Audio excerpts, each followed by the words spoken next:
why we don't need guilt and anxiety. Lesson number 11. Both guilt and anxiety are highly destructive. Like the weak ego, they function to make us feel bad about ourselves. They prevent us from being the best we are capable of being, and they paralyze our actions. They have no viable function in the present. When we're living in the moment, we have no time for guilt or anxiety. We are living our lives rather than judging our lives. We don't need guilt because we are equipped with a conscience. In this context, guilt and shame are equivalent. Our conscience tells us when we have done something wrong. The conscience says things like, oops, that was bad behavior, or I wish I hadn't done that, or said that. Our conscience can be thought of as a gentle teacher, instructing us in the moment how things are progressing and what we need to change. Once you trust yourself, you can trust your conscience. Guilt, on the other hand, can be thought of as a malevolent dictator. Guilt tells us that we are bad and that the sum of ourselves is inappropriate or evil or uncaring. Guilt takes one action or thought or feeling and generalizes it to the total person. Guilt allows us to feel overwhelmed with negativity and leaves us feeling powerless and helpless. That is why it is such an effective dictator. It quickly assumes total control over your nature, your behaviors, your life. Guilt is also insidious. Now think about that word. Insidious is beyond evil. What insidious means, it's like Jeffrey Dahmer eating his victims, right? That's what insidious means. That's how bad guilt is.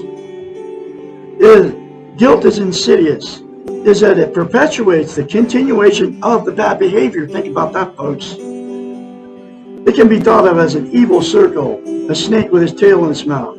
This is how guilt generally works. Number one, you do something that is unkind or uncaring or destructive to yourself or to others. Something that you know or feel is wrong. Number two, you begin to feel guilty. Number three, the guilt grows.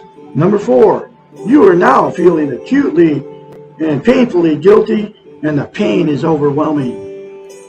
Number five, you begin to look for a release from all the pain. Number six, you start to externalize the reasons for your behavior. If he did this, then I wouldn't have done that, etc.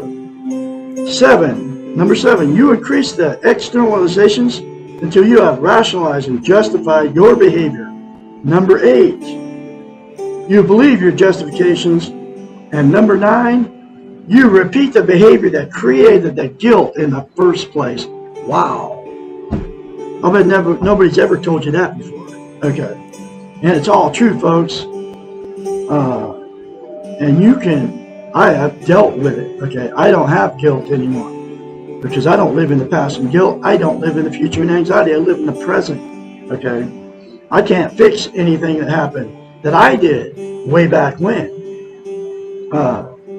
You have to let go of it. You have to drop it out of your memory banks, and then you won't do the same thing again, just like this just said. Okay, this is what you're going to learn from me when you call me and talk to me. Okay, because we're going to go through this together, and you're going to have to get very honest with yourself, and get very honest with me too.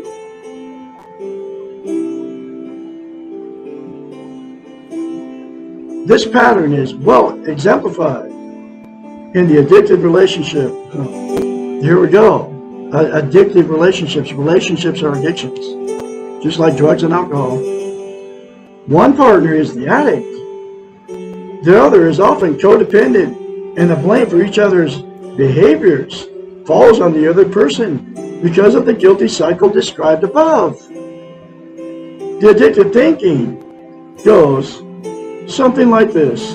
I do what I do. I feel bad about it, therefore proving that I am a good person. When the pain becomes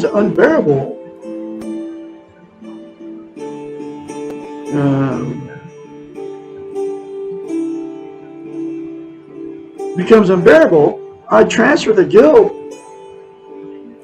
to you, thereby justifying my own behaviors and giving me a rationale to continue. Wow. This cycle only works in relationships in which we do not take responsibility for ourselves. We need to be responsible. We do not need to feel guilty. Take responsibility for your behaviors. Stop feeling guilty.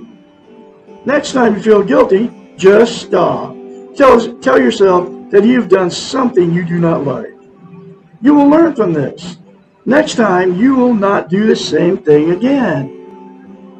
Thank your conscience. Reward yourself for taking responsibility. Let go of the guilt. In the same way, anxiety is not needed.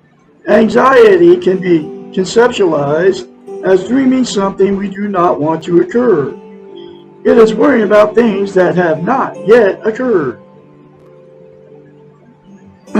Once the thing has occurred, we begin to do something about it. How often do we feel a sense of relief when something we have been worried about actually happens? Question mark. We can deal with whatever happens in the present. We can never deal directly with anxiety. We don't need it. Anxiety may start out as a bad dream while we're awake, but it quickly progresses into a living nightmare. Like guilt, it takes us out of the present and puts us into a painful, discouraging, useless, time-wasting place. Let it go. Live the moment without either guilt or anxiety. We do not need either one when we are living a meaningful life. Woo! My front door and my back door has,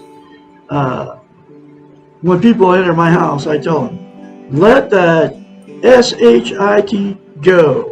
Because you have to let it go, folks. Both my front and back door, like I said.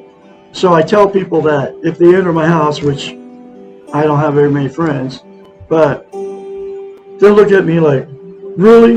And I'm like, yeah, really. And I've had a friend of mine, well, thought he was a friend of mine. Anyway, he'd come and complain about all these people and how terrible they were to him and all this stuff, right? So I literally had to remove myself from him because he was trying to drag me into his world. And that's not me anymore.